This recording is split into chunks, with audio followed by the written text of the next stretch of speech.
સૌથી પહેલાં જે રાજ્ય સરકાર તરફથી પણ રિવ્યૂ કરવામાં આવે છે આ તમામ કામગીરીની ઉપર અને ફિલ્ડમાં અત્યારે જે પબ્લિક પાસે જે ચોમાસા દરમિયાન જે પબ્લિક ગ્રીવેન્સીસ છે એના ઉપર વધારે ભાર મૂકીને આજે રિવ્યૂ કરવામાં આવે છે. ખાસ કરીને ઈસ્ટ ઝોન અને વેસ્ટ ઝોનના ઈસ્ટ ઝોનના 3 વોર્ડ અને વેસ્ટ ઝોનના 2 વોર્ડમાંથી વધારે રજૂઆતો અમને મળી છે. ખાસ કરીને ડ્રેનેજનું 42% ફરિયાદો ડ્રેનેજનું કમ્પ્લેન છે. થોડું ઘણું વોટર પ્રેશર અને કન્ટામિનેશન ઇસ્યુઝ છે અને સાફ સફાઈનો ઇસ્યુઝ છે. એટલે અમે આજે deputy commissioner wise ward wise area wise પણ આજે રિવ્યૂ કર્યું છે કે ક્યાંથી મેક્સિમમ ફરિયાદો આવે છે, આ ફરિયાદોને કેવી રીતે નિકાલ કરવો જોઈએ સમયસર, ફરિયાદો નિકાલ થાય તો પબ્લિકનું સેટિસ્ફેક્શન લેવલ શું છે, આ સેટિસ્ફેક્શન લેવલને પણ રિવ્યૂ કરવા માટે આઈટી ડિપાર્ટમેન્ટના કોલ સેન્ટરથી ફરી ફોન કરવાનું કીધું છે. આ રાજ્ય સરકાર તરફથી પણ અને અર્બન ડેવલપમેન્ટ ડિપાર્ટમેન્ટ તરફથી પણ રિવ્યૂ કરવામાં આવે છે.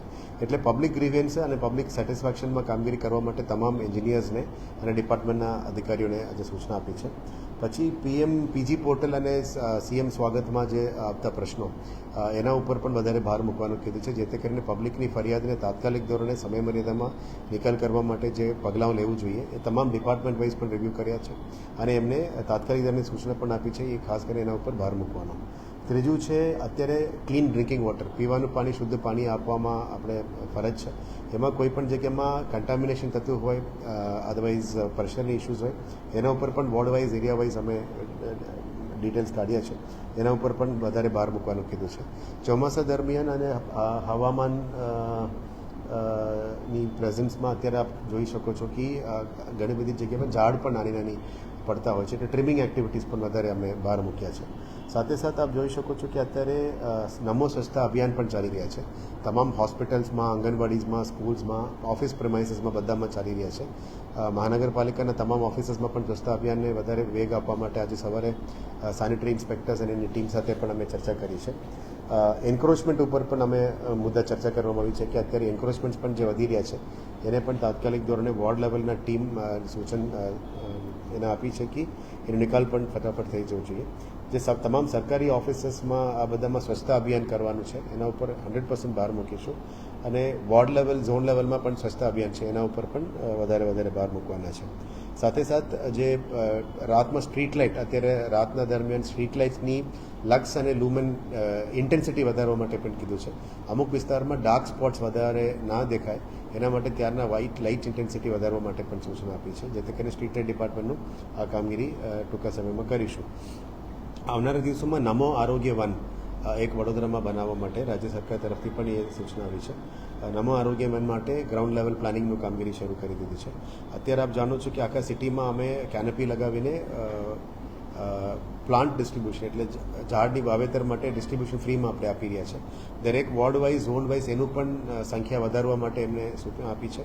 અત્યારે 20 જગ્યા ઉપર એ લોકો વિતરણની કામગીરી શરૂ કરી છે ગાર્ડન્સમાં, પબ્લિક સ્પેસીસમાં. દરેક વોર્ડમાં, પબ્લિક સ્પેસીસમાં અને ગાર્ડનમાં એને વધારવા માટે સ્કેલ વધારવાનું કીધું છે. એટલે 20થી હવે 115 જગ્યા ઉપર પણ ઝાડ વિતરણની વ્યવસ્થા કરવાના છે. આવનારા દિવસોમાં પ્લાન્ટેશન એક્ટિવિટી અને નાના મોટા ગાર્ડન્સનું પણ વિગતવાર અમે લિસ્ટ આપીશું. એમાં વધારે કામગીરી કરવા માટે નક્કી કર્યું છે. ઘણા દિવસોથી વડોદરામાં પેન્ડિંગ એક એજન્ડા હતી કે veterinary hospital four dogs, veterinary hospital અને ક્રેમેટોરિયમની પ્રાથમિક ટેન્ડરિંગનું કામગીરી શરૂ કરી દીધી છે. પ્લોટ આઇડેન્ટિફિકેશન થઈ ગયું છે. એટલે ચારો ઝોનમાં વેટનરી હોસ્પિટલ અને ક્રેમેટોરિયમ, એક કોમન ક્રેમેટોરિયમ પણ કરવા માટે નક્કી કર્યું છે. એક નેચરલ ફાર્મિંગ, પ્રાકૃતિક ખેતી માટે પણ ફાર્મ માર્કેટ અત્યારે બની રહ્યા છે, જેથી કરીને પ્રાકૃતિક ખેતીના ખેડૂતો માટે વડોદરા શહેરમાં આવીને વેચી શકાય એવા બાબતની તૈયારી છે. માનનીય રાજ્યપાલશ્રી અને માનનીય મુખ્યમંત્રીશ્રીની અધ્યક્ષતામાં એની રિવ્યૂ પણ કરી હતી. એટલે આવનારા દિવસમાં ટૂંકા સમયમાં એક નેચરલ ફાર્મિંગ માર્કેટ પણ અમે લોન્ચ કરવાના છે. સાથે સાથ વેજીટેબલ માર્કેટ્સ પણ ચારો ઝોનમાં જે કામગીરી અમે બજેટમાં અનાઉન્સ કરી એ પણ પ્રગતિ હેઠળ છે. સ્મશાનમાં, તમામ સ્મશાનોમાં પણ જે નાનું મોટું રજૂઆતો આવતી હતી ત્યાં સ્મશાનોમાં પણ કામગીરી બધાને સરખું કરવા માટે સૂચના આપી. ત્યાં હવે ઓલમોસ્ટ ઇસ્યુઝ પતી ગયું છે અને નવું સ્મશાનનું જે કન્સ્ટ્રક્શન કામ ચાલુ છે એને પણ વેગ આપવા માટે અમે ધીમે ગતિએ ચાલતું ફરિયાદ મળી છે એને પણ વહેલા પૂરું કરવા માટે અમે નોટિસ પણ ઇસ્યુ કરી છે અને કામગીરી ફાસ્ટ કરીશું. એક આપણે કમાટીબાગમાં વ્હાઇટ હાઉસ છે, એને આવનારા દિવસોમાં અમે કલ્ચરલ સેન્ટર તરીકે પણ કન્વર્ટ કરવા માંગીએ છીએ. એમ્ફી થિયેટરમાં અઠવાડિયે કાર્યક્રમો થાય છે, ત્યાં લાઇટ એન્ડ સાઉન્ડ્સ પણ અમે એડ કરવાના છે. વ્હાઇટ હાઉસની આધારે એમ્બિયન્ટ લાઇટિંગમાં પણ લઈ જવાના છે અને નીચે કલ્ચરલ સેન્ટરમાં પણ ક્રાફ્ટ હેન્ડીક્રાફ્ટને પણ લઈ જવાનું છે. અને કમાટીબાગની અંદર જે એક સોનિયર શોપ પણ શરૂ કરવાનું નક્કી કરી છે, જે પહેલાં ચાલતી હતી અને ફરીથી એને શરૂ કરવાનું નક્કી કર્યું છે, જેથી કરીને લોકો માટે પણ વડોદરાની હેરિટેજ બાબતનું બધું ને મળે. સિક્યોરિટીમાં પણ ઇશ્યુઝમાં જે ફરિયાદો હતી, અદરવાઇઝ હાજરીનું ઇશ્યુ હતી, એ પણ હાથમાં લીધી છે. આવનારા દિવસોમાં સિક્યોરિટી સિસ્ટમ જે વડોદરામાં છે એના મહાનગરપાલિકામાં છે એનામાં પણ સુધારો લાવવા માટે પ્રયત્ન ચાલી રહ્યા છે. ટૂંકા સમયમાં એમાં પણ નિકાલ કરવામાં આવશે. સમા ડાઇવિંગ પુલનું રેનોવેશનનું કામગીરી પણ આવનારા દિવસોમાં કરીશું. માંજલપુર ટ્રેકનું રેનોવેશનનું પણ કામગીરી શરૂ કરીશું. એક્વેરિયમ પ્રોજેક્ટ જે અંડર યુસીએફ અમે જાહેર કરી છે આજવામાં, એનું પણ અત્યારે પ્લાનિંગ ચાલી રહ્યા છે. એક લિનિયર પાર્કનું પણ વાત ચાલી રહી છે સેવાસીમાં, એનું પણ કામ પ્રગતિ હેઠળ છે. આવનારા દિવસોમાં ઉડા રિંગ રોડ, ઉડા વોટર ડિસ્ટ્રીબ્યુશન સિસ્ટમ અને ઉડા હાઉસિંગ એમાં જે લોકાર્પણ સુધી આવી ગયું છે એ બધાને પણ લોકાર્પણ સુધી લઈ જઈશું. વડોદરા મહાનગરપાલિકામાં યુનિફોર્મ સિસ્ટમ લાગુ થઈ ગયું છે અને ધીરે ધીરે તમામ યુનિફોર્મ્સ પણ પહેરીને પ્રોપર મિટિંગ્સ અટેન્ડ કરવાની શરૂ કરી દે છે. હવે ક્લાસ 3, ક્લાસ 4નું પણ જે બાકી હતું એ પણ અમે આપી દેવાના છે ટૂંકા સમયમાં. આવનારા દિવસોમાં ફાયર એન્જિન્સ જે જૂના થઈ ગયા છે એમાં પણ એક પ્રોપર કમિટી ફોર્મ કરીને ફાયર એન્જિન્સની આવનારા દિવસોમાં અપગ્રેડેશન, ફાયર સ્ટાફની અપગ્રેડેશન, નવું એમના માટે ક્વાર્ટર્સ અને ફાયર સ્ટેશનની અપગ્રેડેશન, એ બધા ઉપર પણ આવનારા દિવસોમાં કામગીરી કરવાના છે. સુરસાગર આરતી જે જાહેર કરી છે એ રાજ્ય સરકાર લેવલમાં થોડું અમે ફોલોઅપમાં છે. ટૂંકા સમયમાં એમાંનું પણ કરીએ. સિટીના ટ્રાફિક પોલીસ સાથે પણ એક મિટિંગ થઈ ગઈ છે. પછી મારા અને માન્ય પોલીસ કમિશનરનું એક મિટિંગ બાકી છે. એના પછી પાર્કિંગ ઝોન્સ અને પાર્કિંગ ચાર્જસ આ બધા પણ આપણે લેવાના છે. મહાનગરપાલિકા પછી એ ચાર્જસ નક્કી કરશે. અને જે ગેરકાયદેસર પાર્કિંગ કરે છે સ્ટ્રીટ્સ ઉપર, એના ઉપર બોલાર્ડ્સ લગાવવાનું કામગીરી પણ શરૂ કરી દીધી છે. એટલે ધીરે ધીરે એનું લઈશું.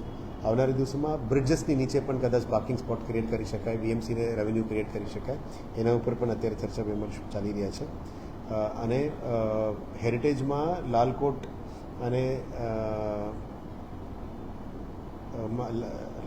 માંડવી ગેટ, આના ઉપર પણ કામગીરી અત્યારે પ્રગતિમાં લેવાનું ચર્ચા ચાલી રહ્યા છે. ઇલેક્ટ્રિક બસીસ 20 બસીસ એક્સ્ટ્રા આવી ગઈ છે, એને પણ ટૂંકા સમયમાં સિટીમાં લોન્ચ કરવાના છે. અને એને સંલગ્નમાં ઇલેક્ટ્રિક ચાર્જિંગ ઇન્ફ્રાસ્ટ્રક્ચરનું પણ કામગીરી ચાલી રહ્યા છે. 80 બસીસ પણ આવી ટૂંકા સમયમાં 1 મહિનાની અંદર પણ લાવવાની અમે તૈયારીઓ કરી રહ્યા છે. પછી ઝોન વાઇઝ ચાર્જિંગ ઇન્ફ્રાસ્ટ્રક્ચર પણ એના માટે તૈયાર કરવું પડશે. એ પણ ધીરે ધીરે આના ઉપર કામગીરી રેડી કરીશું. જે સ્પોર્ટ્સ સ્ટેડિયમ્સ છે, ઓડિટોરિયમ્સ છે, લાઇબ્રેરીઝ છે, યોગ સેન્ટર છે, તમામનું ડિઝાઇન સ્પેસમાં આવી ગયું છે. નેક્સ્ટ આચારસંહિતા થયા પછી તમામ સ્ટેન્ડિંગમાં અમે દરખાસ્તો કરીને આ કામો બધાને વેગ આપવાનું નક્કી કર્યું છે. ક્વોલિટી કંટ્રોલ સેલ, જે અહીંયા અમે વાત કરી હતી, ક્વોલિટી કંટ્રોલ સેલ અને પ્લાનિંગ સેલનું પણ અમારું ડીએમસી પ્રોજેક્ટ્સ કામગીરી કરી રહ્યા છે. ટૂંકા સમય પછી ક્વોલિટી કંટ્રોલ તમામ કામમાં કેવી રીતે લાવી, ઇજારાઓ, અસંખ્ય ઇજારાઓ છે એને કેવી રીતે કંટ્રોલમાં લાવી, પ્લાનિંગ સાથે કામગીરી કેવી રીતે શરૂ કરવું, કન્સલ્ટન્સમાં ઇમ્પ્રુવમેન્ટ કેવી રીતે લાવવાનું, અને ક્વોલિટી કંટ્રોલની જવાબદારી જે થર્ડ પાર્ટી ઇન્સ્પેક્શનમાં કામ કરે છે એનું પણ જવાબદારી, અને પીએમસીનું જે કામગીરી દરમિયાન અમે પેમેન્ટ કરી છે એમની પણ જવાબદારી નક્કી કરવામાં આવશે. એટલે વર્કમેનશીપ, વર્ક ક્વોલિટીમાં કોઈ પણ કમ્પ્લેન્ટ હોય એના ઉપર કાર્યવાહી કરવા માટે આજે અમે નક્કી કર્યું છે. આમાં ના કરતા હોય તો પેનલ્ટીના દંડનીય કાર્યવાહી પણ અમે શરૂ કરીશું. કમાટીબાગમાં જે ક્રોકોડાઇલ વ્યુઇંગ પાર્ક છે એનું પણ પ્લાનિંગ ચાલી રહ્યા છે બ્રિજ સાથે. અને વિશ્વામિત્રીનું જે એસપીવી છે અને સિટી બસનું એસપીવી છે એ પણ આગળ પ્રગતિ હેઠળ લઈ રહ્યા છે. આવનારા દિવસોમાં વર્કિંગ વુમેન્સ હોસ્ટેલ પણ જે એ ઝોનમાં કરી રહ્યા છે એના ઉપર પણ આજે રિવ્યૂ કરવામાં આવ્યું છે. ટૂંકા સમયમાં એ અને સોલાર ટ્રીઝનું પણ ધીરે અમે ખાતમુહૂર્ત લોકાર્પણ લેવલમાં લઈ જઈ રહ્યા છે. સોલાર ટ્રીઝનું પણ આફ્ટર 4th ઓગસ્ટ લોકાર્પણ સુધી લઈ જવાનું નક્કી કર્યું છે. મોટાભાગમાં જે ડ્રેઇન માસ્ટરની પેન્ડિંગ હતી એ પણ આવી ગયું છે હવે. એટલે રૂપારેલ ખાસ અને મહાનગર ખાસમાં એમને ઉતારીને કામગીરી પણ કરી રહ્યા છે. જે પણ જગ્યામાં પ્લાસ્ટિકની ભરાણ છે, અદરવાઇઝ અટકાયત થઈ રહી છે, બધાને ક્લીન કરવાનું કામગીરી શરૂ કરી છે. મોટાભાગમાં આ જે 5 વોર્ડમાં અમુક એરિયાઝમાં વોટર કન્ટામિનેશન અને વોટર પ્રેશર ઇસ્યુઝ છે એને સુધારો લાવવા માટે પણ સૂચના આપી છે. પેચવર્કનું કામ પણ એને ક્વોલિટી કામગીરી કરવા માટે પહેલાં માનવ દિવસનું ચાલતું હતું, પછી એફડીઆરથી કરવાનું કીધું છે.